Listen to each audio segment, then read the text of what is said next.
नमस्कार वंदनिया। मेरा नाम संतोष कालापाड़ा है और साहित्य संतोष हिंदी इस यूट्यूब चैनल में मैं आप सभी का तहे दिल से स्वागत करता हूं।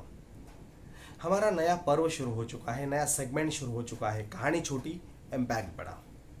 दोस्तों, आपको बताने में मुझे बहुत खुशी हो रही है कि हम हर सोमवार को, हर गुरुवार को सुबह मिलने वाले हैं इसी सेगमेंट में। सो प्लीज़ चैनल को सब्सक्राइब करना ना भूलिए और बेल आइकन को हिट करना ना भूलिए। तो चलो बढ़ते हैं आज की नई कहानी की तरफ। दो सौदागर, एक था चमड़े का और दूसरा था घी का। जो था वो घी खरीदने के लिए और चमड़े वाला जो सौदागर था वो चमड़ा खरीदने के लिए अपने गांव से निकल जाते हैं। दोनों एक साथ निकलते हैं। एक गांव में अंधेरा हो जाता है तो वहां पे रुकना चाहते हैं। एक शेठ जी के घर में जाते हैं और उनको दरख्वास्त करते हैं, उनसे विनती करते हैं कि शेठ जी, हम सौदागर है तो हमें एक दिन आपके यहाँ पे रुकने की इजाज़त चाहिए। सेठ जी भी अतिथि देवो भव मानने वाले थे। उन्होंने दोनों को परमिशन तो दे दी, इजाज़त तो दे दी, खाने पीने की सारी व्यवस्थाएं भी कर दी। लेकिन सुलाते समय उन्होंने जो घी का व्यापारी था उसको घर के अंदर सुलाया और जो चमड़े का व्यापारी था उसको घर के बाहर सुलाया। नाराज तो हो गया था चमड़े का व्यापारी, लेकिन कुछ कर नहीं सकता था। सुबह धन्यवाद अदा करके वो अपने व्यापार के लिए चले जाते हैं। बहुत दूर जाके काफ़ी सारा चमड़ा, इसने काफ़ी सारा घी खरीदा है और जब वापस आते हैं तो संयोगवश उसी गांव में शाम हो जाती है। फिर से उसी सेठ जी के घर में चले जाते हैं, उनसे दरख्वास्त करते हैं, उनसे गुजारिश करते हैं कि सेठ जी, हमें और एक दिन रुकने की परमिशन दीजिए, इजाज़त दीजिए। सेठ जी तो खुशी से तैयार हो जाते हैं। उनके फिर से खाने पीने की जो सुविधा है, जो इंतजामात है वो कर देते हैं।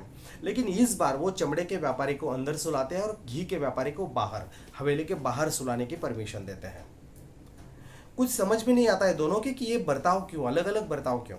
सुबह उठते हैं, धन्यवाद अदा करते हैं और निकलते समय दोनों के दिल में जो शक है वो सेठ जी से पूछते हैं कि सेठ जी, आपने जो किया, आपके हमारे ऊपर तो एहसान है, लेकिन आपने जो बर्ताव हम दोनों के साथ दोनों समय पे अलग अलग किया, उसका मतलब क्या हो सकता है?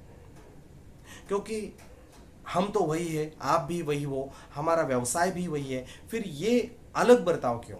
सेठ जी थोड़े से मुस्कुराते और कहते हैं कि आपके भावनाओं में अंतर था। दोनों को समझ में नहीं आता है। वो पूछते हैं, सेठ जी थोड़ा सा विस्तार से बताएंगे तो हमें भी समझ में आ जाएगा। सेठ जी कहते हैं कि जब आप घी खरीदने के लिए, चमड़ा खरीदने के लिए पिछली बार साथ में जा रहे थे, तब घी का व्यापारी ये सोच रहा था कि काफ़ी सारी बारिश हो चुकी होगी, काफ़ी सारा जो जानवर है वो धष्ट पुष्ट होके अच्छी तरह से रहे होंगे और अगर ऐसा होगा तो ही मुझे घी सस्ते भाव में मिलेगा। उसी समय चमड़े का जो सौदागर है वो ये सोचता था कि अकाल पड़ा हुआ रहेगा तो अच्छा है, अकाल रहेगा तो जानवर मरे रहेंगे तो ही मुझे चमड़ा सस्ते में मिल सकता है। मतलब उस समय घी का व्यापारी ये सोच रहा था कि खुशहाली रहे और चमड़े का व्यापारी ये सोच रहा था कि खुशहाली ना रहे। इसलिए मैंने घी के व्यापारी को अंदर और चमड़े के व्यापारी को बाहर सुलाया था। और आते समय जब आप दोनों आ रहे हो तो उस समय दोनों के भावनाओं में यही अंतर है कि अब घी का जो सौदागर है वो ये कह रहा है कि अगर आगे अकाल होगा तो ही मेरा घी ज़्यादा कीमत में मैं बेच सकूंगा, और अगर चमड़े का व्यापारी ये सोच रहा है, चमड़े का सौदागर ये सोच रहा है कि अगर आगे अच्छी तरह से खुशहाली होगी तो जानवर मरे नहीं रहेंगे और मेरे चमड़े को काफ़ी सारा भाव मिल सकता है। ये जो भावना है, ये जो आपके दिल में है, उसकी वजह से मैंने दोनों टाइम पे अलग अलग बर्ताव आपके साथ किया है, आपको अलग अलग जगह पे सोने की परमिशन दी है। सो कहानी तो छोटी थी दोस्तों, लेकिन आपको कैसी लगी ये मुझे कमेंट में बताना ना भूलिएगा। और अगर आपको लगता है कि कुछ गलत हो रहा है तो हमारे भावनाओं में कुछ गलत है। भगवान कभी भी किसी के साथ कुछ भी गलत नहीं करता है, हमारी भावनाओं में खोट होती है, इसके लिए हमारे साथ कुछ गलत होता है। सो प्लीज़, हम शरीर से कहाँ पर है ये ज़्यादा इम्पॉर्टेंट नहीं है, हमारी भावनाएं कहाँ पर है ये ज़्यादा इम्पॉर्टेंट है। सो प्लीज़, हम मिलते हैं अगले सोमवार को। तब तक के लिए नमस्कार, धन्यवाद।